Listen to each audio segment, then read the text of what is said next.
का माल बा का चाल बा का बगू तार का हाल बा।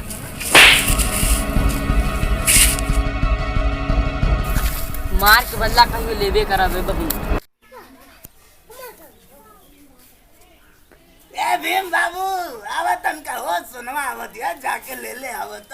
हां बाबा जा सुनवा आवत या जाके ले ले आवो। सुनो क्या? हां ले वाला थे। जा जा जल्दी ले आवत साइकिलिया पे ले आओ रे हे बाटी बा। हे वाला थे निकाल।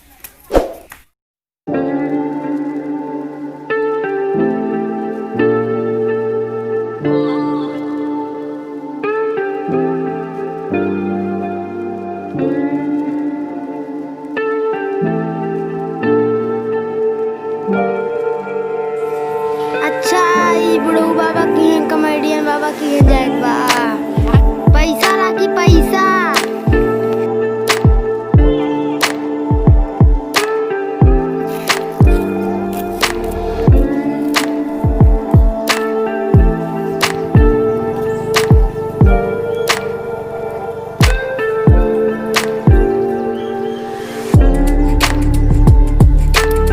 मैदान लगल बा।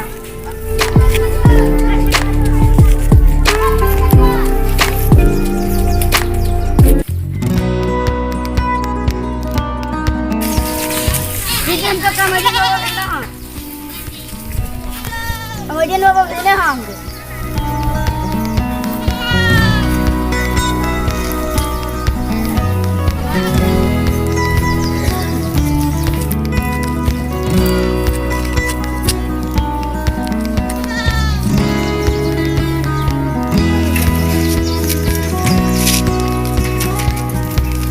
लागत है चोर है हवे हमारे गांव में ऐसे चोर बहुत आए हैं। हम कॉमेडियन लोग नाती हैं।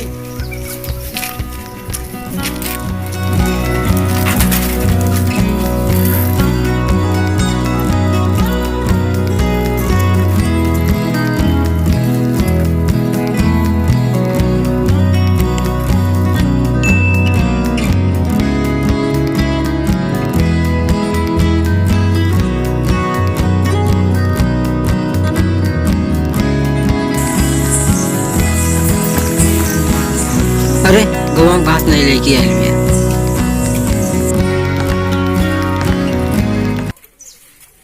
देखो बाबा ला देली रे। हाँ कुछ रा पानी नहीं ला दे रे।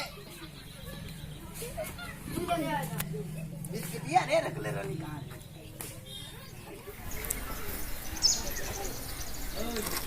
ला पोती और ला तनका पानी पी के जुड़ा लो।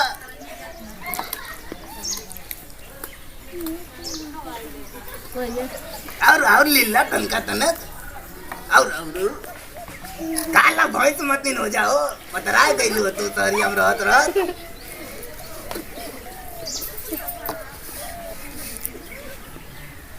अब सब हो कैसा रहे रे तहरी हम नीक से रहे कि ना समझी ना हो तो जा मुन्नी तू घर में जा लील लिया खाना होना तनी।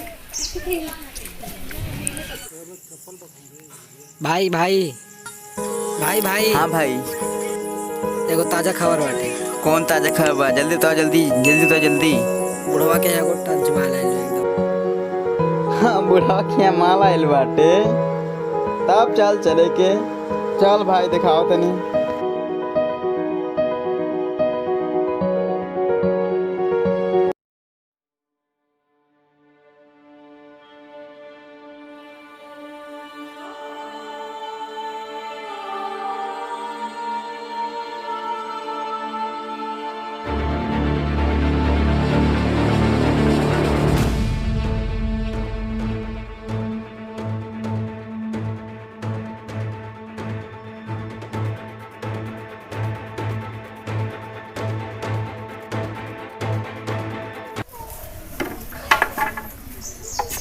भाई क्या हाल चाल है? ठीक है बाबू अपन उड़ा ठीक है बा।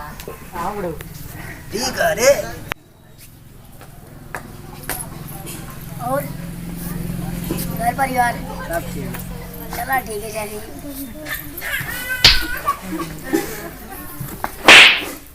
का रे ससुर हमरे पोती के देख के ये लाइन मारे आइला लाओ रे घरों में से भला लाओ कौन सी यार पार हो जा उलट जाए लोग। चल ना जल्दी ना होता ना बल्ला अब तू देखा तो यार चल अंदर जाओ।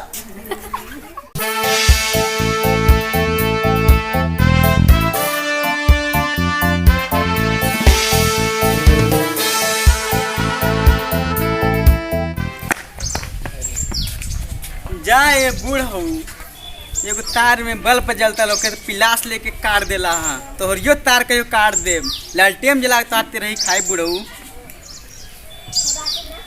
रोज एकदम दिमाग हाँ भाई बुढ़ऊ मर जाई तो तेरही में खूब दही चूड़ा खाई जाए। हाँ हाँ लालटेन जला के खाए के सारे भाई एक बात बताओ भाई चाहे नहीं तो कोनो भाव नहीं सोनवा देखते का है एकदम देखते रह गई भाई सुनल चाहते तो ले सुन हम सोनवा से बचपने से प्यार करने का गम और न आने का गम फिर जमाने का गम क्या करें राह देखे नजर रात भर जाग कर पर तेरी तो खबर न मिले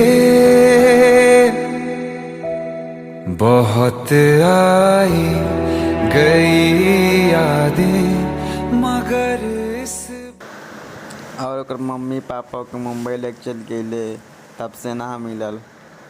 अब कितना बड़ा गई बा कितना खूबसूरत लेकिन वो बुढ़वा अपना गजर रहा कितना दवा क्यों टिके ना देवेला कोनो बुढ़वा भाई ऐसे कौन जवाब बता जो बुढ़वा के चकमा दे दी।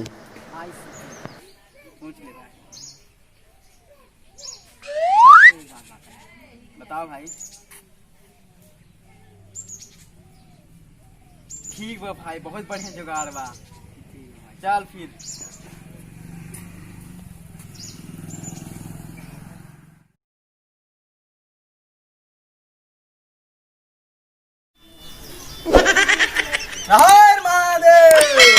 राम रहीम बाबा की जय। गलत हो रहा है गुरुजी। अच्छा राम जी की जय।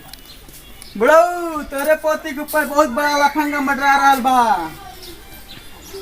हो से छुटकारा पाल चाहतला तो अपने पोती बुलावा मैसन मंत्र दे दे कि उससे ओकर लफंगा देखी तक ना बुलावा हो बुढ़ऊ।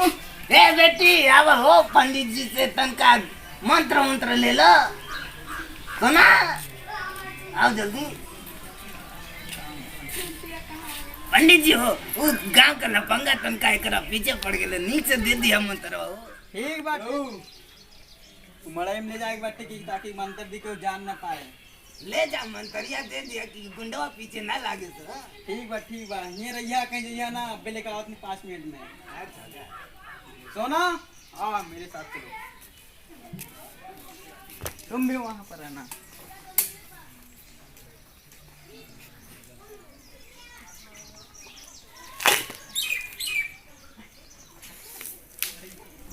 हाँ बैठा यहाँ मैं पहचान लूँ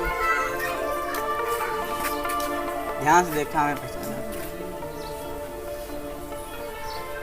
यार इतना दिन शहर गईले हो गेल कब फोन ना कैलू भुला गेली हो का हम आवाज का भेल तोरे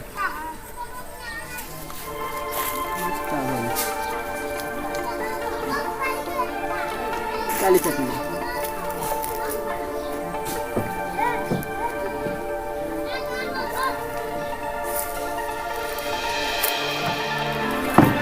शहर गईनी और हम पढ़ाई के लगनी और जब हम 15 साल के भईनी तब अचानक हमारे माता पिता के एक्सीडेंट में मौत हो गई और कुछ दिन बाद हमारा अचानक आवाज़ चल गई।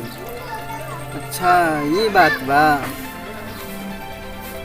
और तो उससे बहुत प्यार करेनी और शादी कर चाहतनी लेकिन दादाजी हमार शादी तोहरे साथे ना होके दी हैं।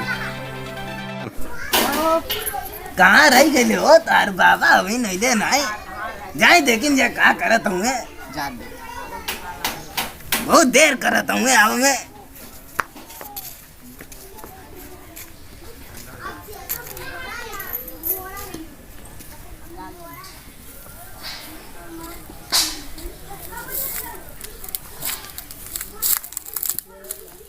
ये तो बाबा सटल रे ये तो हुआ लफंगवा लागत हूँ सरे ये रोजे रोजे इधर आवे लो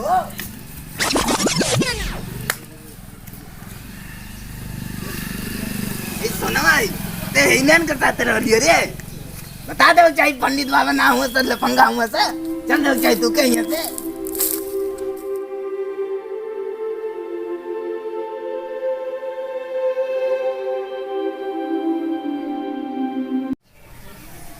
ए सोनवा मर गई का रे आओ तो के कैसे घुमा लाई आओ रे सोना चल तो के सुबेरे सुबेरे कैसे घुमा लाई रे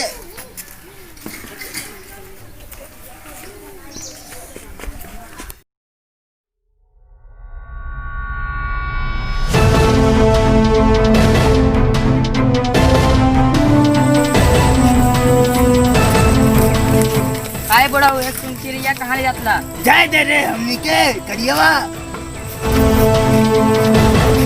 जाए तो देवे का तो सन चिड़िया के बाकी रस चूस के जाए हे ओ सारे बेटी गाड़ी लेके आओ सा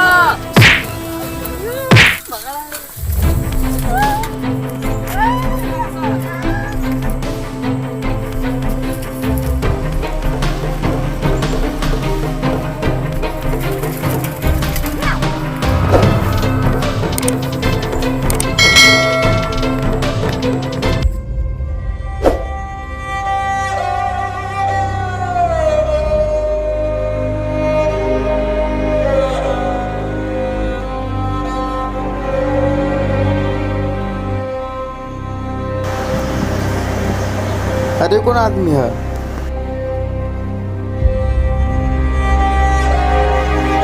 बाबा का भइल? कैसे चोट लागल है?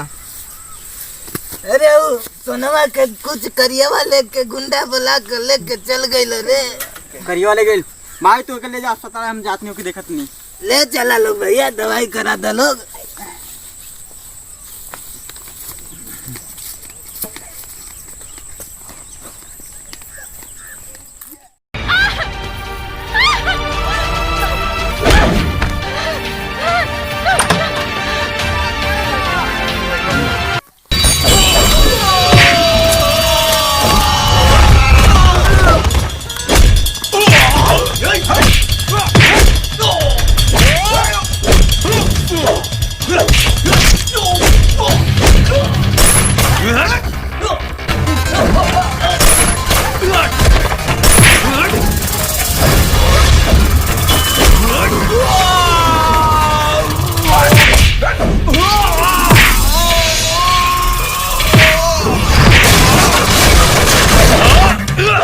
Ah!